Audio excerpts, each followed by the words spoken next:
نافورة جدة، نافورة جدة الحمراء.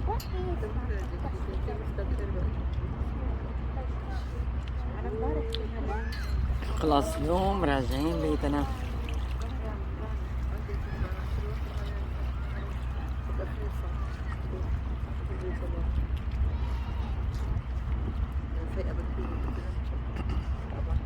حطيني نزلت أول مرة على كيف عليها صوصان، بس ما تكتري لي حتى روق شوي.